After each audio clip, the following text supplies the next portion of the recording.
Today on In the Wood Yard, it's a delivery day. We got some special deliveries today. Here we go. It is a glorious day in the wood yard once again. Sun is shining, birds are singing, and people want to give me some Uncle Benny's. So today we're going to load up some wood and deliver it. Now, my first delivery is for a face cord, 1/3 of a cord, of mixed hardwood. So I backed up over here. I got some birch in these totes.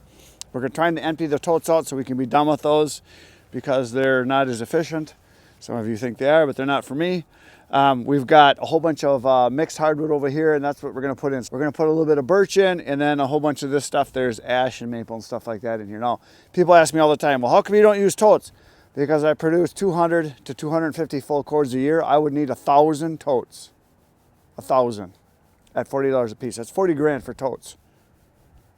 Why spend the money on storage when I can just throw it in a big bin? For me, it's faster to do it this way. It's easier, doesn't cost as much. I have a larger volume. Now, if you're a person that has your own firewood and you've got a tractor or skid steer to move it around and you're moving it from your storage area up to where you're burning it, that's fine. If you're going to take it, stack it in there, you got the time to do it. I don't have the time to stack it in a tote. Some people say, oh, you can just load it into the totes loose, but you don't get very much in there. And because you don't get very much in there, you need more totes. And the totes don't last very long. If you're tipping them in end for end and dumping them out and lifting them, you're going to bang them up and they're going to break it. You need more totes. So I don't use totes. They're not for everybody. They're for certain people. I also don't use the bags because I know people I've talked to that have tried the bags where you load them and lift them. And again, you're paying $20, $30 a bag, if not more. I would need thousands of them. Well, not thousands, hundreds. And then I load them into the truck. How do I unload them when I get to the person's house? I don't have a dump truck that I can put them in. Plus you just dump them out. Then what? You have to have a lift to lift them out and set them. So there's always things people don't think about when it comes to delivering wood. For me, what works good is throw it into the trailer, drive to the person, dump it, drive away. I can load a face cord in about 10 minutes or less if I'm trucking fast. I can load a full cord of wood into my big trailer in about 30 minutes. Doesn't take that long. Plus, I need the exercise. I'm old, crippled, rotten bag of oatmeal. I need the exercise. It's good for me. Okay, it's chucking wood time.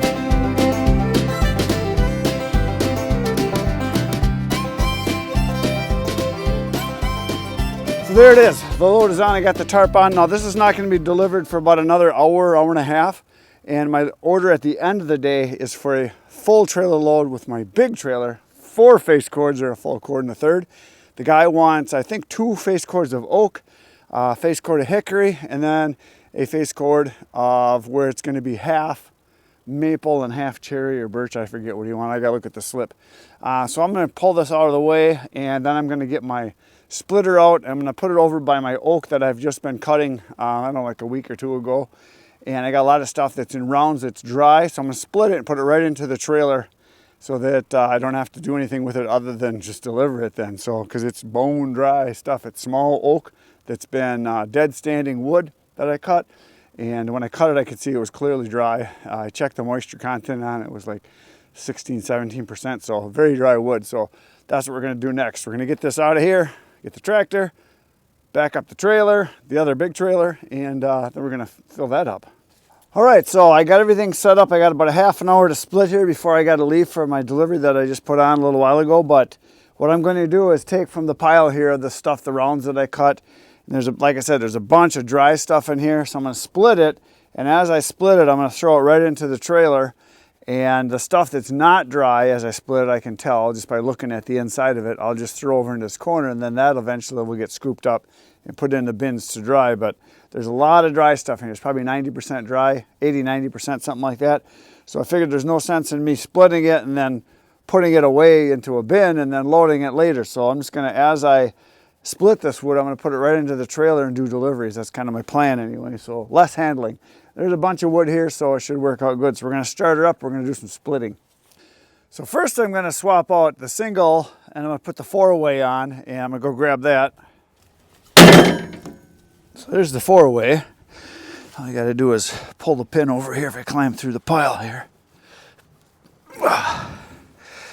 And you might have noticed I have tennis shoes on today, and the reason for that is I have plantar fasciitis on my right foot, And all of my boots hurt because I wore for basically 3 weeks. I wore hunting boots, knee boots, hunting boots, and it started hurting worse and worse and worse. And can I get in here? Yep. And it's been really bad the last week. And these tennis shoes are the only ones I can wear where my feet don't hurt at the end of the day. And I'm limping around, so I don't know if you guys have ever had it, but that's why I got them on. So I gotta be pretty careful. I already bumped my toe once today with not having them on.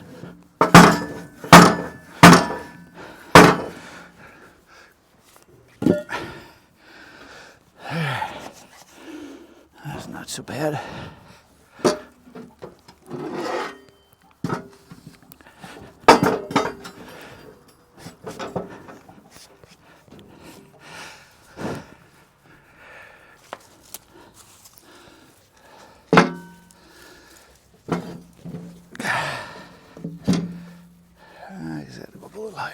So this is the easiest way I found to change it. Is use a little chunk of wood to line it up. That looks pretty good right about there. Time is ticking. I got less than a half an hour to split now. There we go.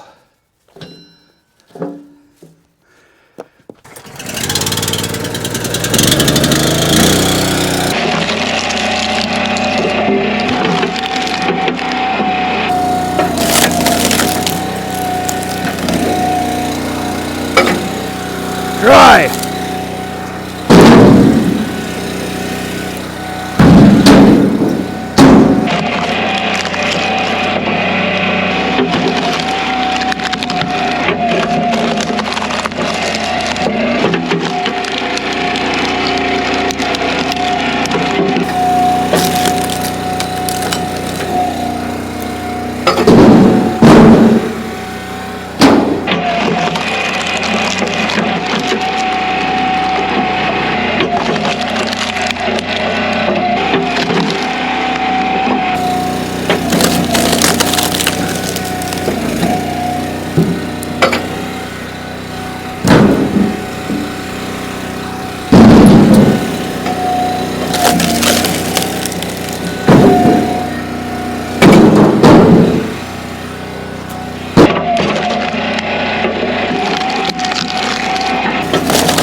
So this is the wood that's wet. You can see here, so you can see it's how dark I could feel it.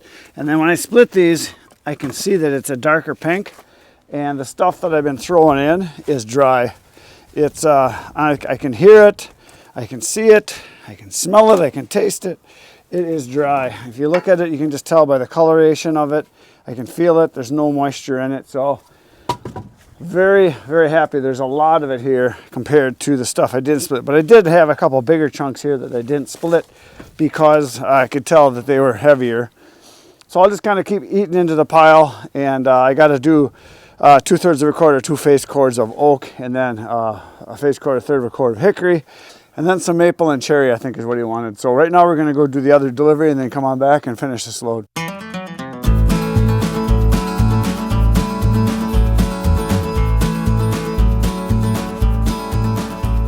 I'm back in the woodyard again from that delivery, and this next delivery is for the same thing. So I'm going to put in some birch, then we're going to put in some mixed hardwood, and she said, could I have some cherry? So I'm going to put the cherry on the top, kind of like a sundae. Now you noticed at that last delivery, if you saw the rack when we started, he just had a couple pieces on the bottom, and that will hold 1/3 of a cord or a face cord. Did you notice how much wood was in there? Too much. So he was very happy, very, very happy. He's like, oh, this is just awesome. I got this extra wood. Not a big deal to me. Gave him some extra wood. So he got plenty. Chucking time again.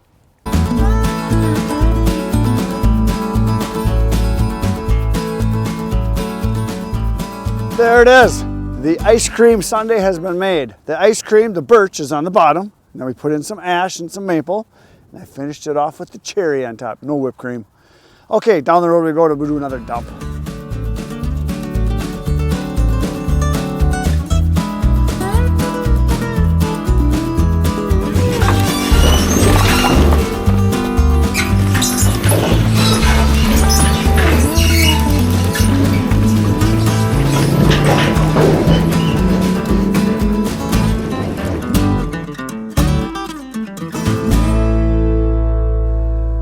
For my delivery, and now we're going to finish splitting the oak that's going to go into the trailer for the next delivery. So I need 2 face cords, 2/3 of a cord, which means I got to go pretty much just even with the steel there, the galvanized steel. So if I get that level, that'll be 2 face cords.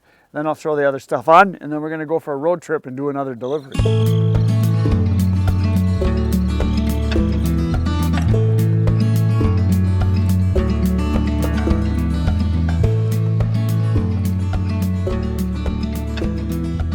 Made a little dent into the pile, and I've got a little over 2/3 of a cord or 2 face cords. This back end is pretty empty, so I'm gonna now put in a face cord, 1/3 of a cord of hickory, and then I think we gotta put in maple and some birch, or maple and cherry. I gotta look at a slip, but I got the oak in, and all I had with wet stuff was this right here.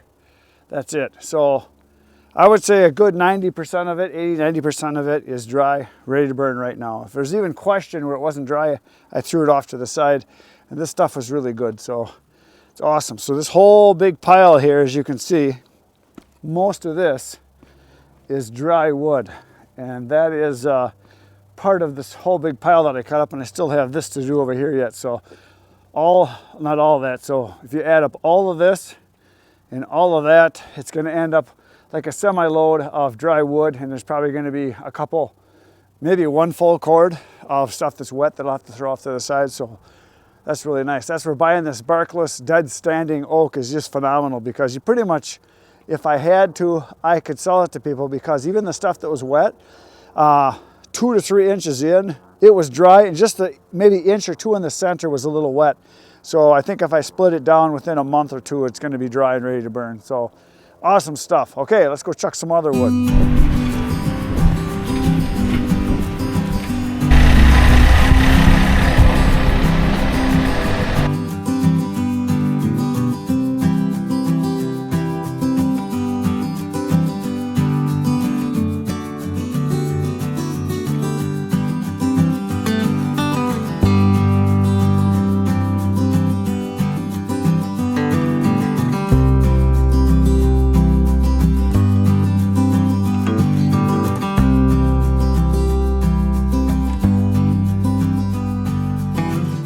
There she is, all hooked up. The big load is in, and it's about as full as I can get it. So it's just a little over 4 face cords, because I heaped it really good. Oh, we got one right here that doesn't look like it's tucked in. I always come around and make sure I've got everything tucked in where it's not going to go anywhere. I think we'll stick this one back in here.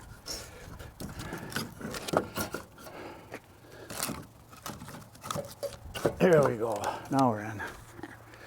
All right, ready to go down the road and make a big steamy dump.